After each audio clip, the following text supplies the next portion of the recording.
O Senna, eu perguntei sua idade? Não, Quantos anos você tem? 39. 39. É a mesma idade que a minha, quase. Não tem... pouquinho mais velho. Porque eu lembro... Eu comecei a acompanhar o Senna no ano que ele morreu. 94. 94. Eu lembro que de ver corridas do ano que ele morreu, então vi muito pouco. 3. O que eu vi de Senna mesmo foi corridas depois que eu assisti, vi YouTube, gosto de ver documentários, séries, 1 milhão de reportagens que passou na Globo sobre isso. E aí eu queria tirar um pouco desse véu ufanista que a gente tem, que é difícil de desassociar.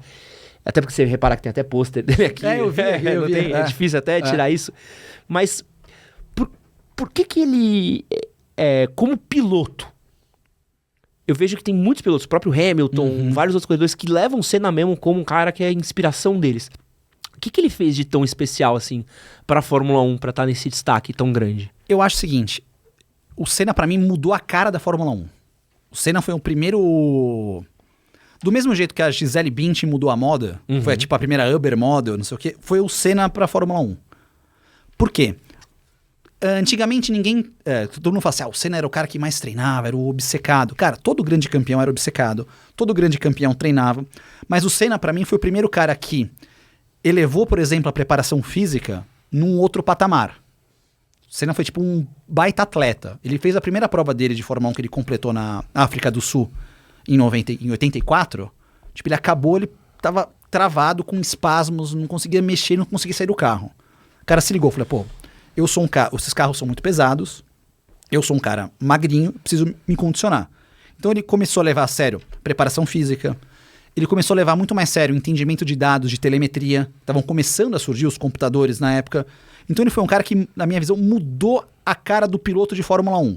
Todos esses pilotos que a gente começou a ver a partir dele, Schumacher, o Vettel, o Hamilton, o próprio Max, são pilotos que já beberam dessa fonte, começaram a beber dessa fonte do Senna. Então hoje você é um atleta, você tem que se cuidar, tem que fazer alimentação, preparação física, você tem que bater um papo com os engenheiros, tem que aquela minúcia do detalhe, do acerto fino, que os caras da Honda adoraram, os japoneses adoraram o Ayrton por causa disso. Que, sabe, os caras já são viciados em trabalho. O Ayrton era outro. Não, eu quero que você muda não sei o que, o ângulo disso aqui em 0.01 milímetro, porque naquela curva faz a diferença. E os caras, pô, mas será que faz a diferença? E fazia a diferença. Então, o Senna mudou a cara da Fórmula 1 nesse sentido. Por isso que ele é tão cultuado entre os pilotos. Só que agora, essa questão que a gente tem dessa áurea do Ayrton, eu acho que foi principalmente, infelizmente, por causa da morte dele. Ele morreu ao vivo, todo mundo vendo. Sabe, o Brasil acordou num domingo de manhã e, infelizmente, ele sofreu um acidente na frente de todo mundo. Não, e até um pouco antes disso, né? Você pegar... Pô, você falou muito disso, né? A gente teve uma seca do futebol. Sim. Não tava ganhando porra nenhuma, por muito tempo. A gente pegar a seleção de 82 e 86, que eram, duas putas seleção que não ganharam.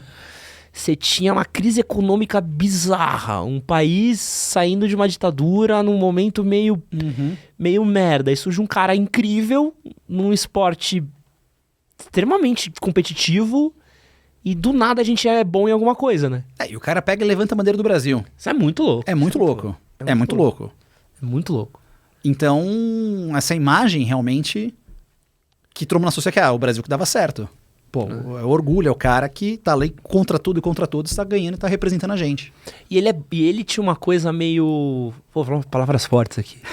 Ele tinha uma coisa que eu acho que é meio Cristiano Ronaldo, assim, que é o cara que ele ganhava, então ele já era um exemplo por ganhar, e a gente teve outros exemplos de grandes vencedores, mas ele não era só o exemplo por ganhar, ele falava sobre ganhar, ele sabia vender o peixe dele muito bem, e ele era uma figura muito midiática, então a gente já associava ele, pra mim quando fala essa frase que eu tenho aqui no cartaz, ou você faz uma coisa bem feita ou você não faz. Exato.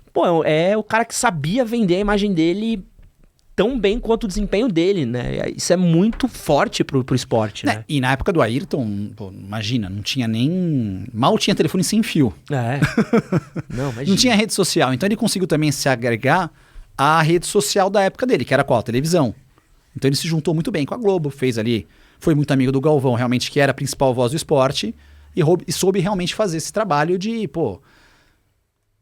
midiático. Ele sempre foi um cara muito midiático, sempre foi um cara que gostou de entrevista, sempre foi um cara que gostou de fazer que você vê hoje. Todo grande atleta tem assessoria de imagem, TikTok, Twitter, Instagram, tem sempre as redes sociais. Pô, pra quem gosta do Senna, quem quiser, ou quiser saber mais sobre o Senna, tem 2 entrevistas dele no Roda Viva, que são maravilhosas. Uma delas antes dele ganhar, que eu acho que é melhor do que a de quando ele ganhou. Sim. Essa eu já vi. Foi a de 85, 86, se não me engano. Acho que ele tem uma antes de ganhar e uma depois de ganhar. Essa de antes de ganhar, acho que talvez seja a entrevista que eu mais vi de alguém na vida, assim. Tipo, legal. Ver e rever, porque é foda.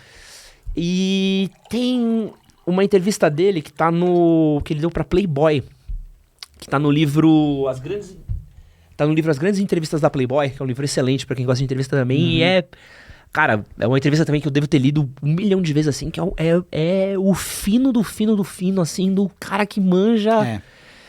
Esse Roda Viva dele, assim, você dá o play, o vídeo terminou, assiste. assim. Você fala, caraca, você te pega, né? E é muito disso que qual que era o mano que ele era brigado, do Brasil aqui? O Piquet. O Piquet. Cara, o Piquet é desprovido de carisma, né? E acho que o Piquet tem até esse ranço de que ele nunca foi tão alçado que nem o Senna. E eu sinto que é muito isso, assim, né? Que é o cara que não se vendia tão bem quanto ele, né? Era muito louco. Eram perfis diferentes. Por exemplo, pro Nelson, o intuito era ganhar a prova. Tipo, eu quero ser campeão e quero ganhar dinheiro. Ponto. O resto, pra mim, é secundário. O Ayrton, claro que ele queria ser campeão, queria ganhar dinheiro, mas ele já era um cara mais midiático. Ele sabia realmente...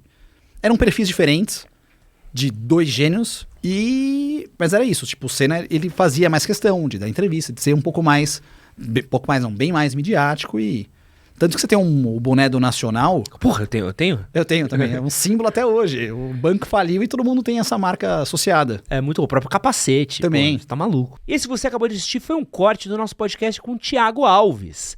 Se você quiser assistir o episódio completo, clica aqui do lado. Vou deixar um outro corte que com certeza você vai gostar. E não esquece de se inscrever no nosso canal. Valeu!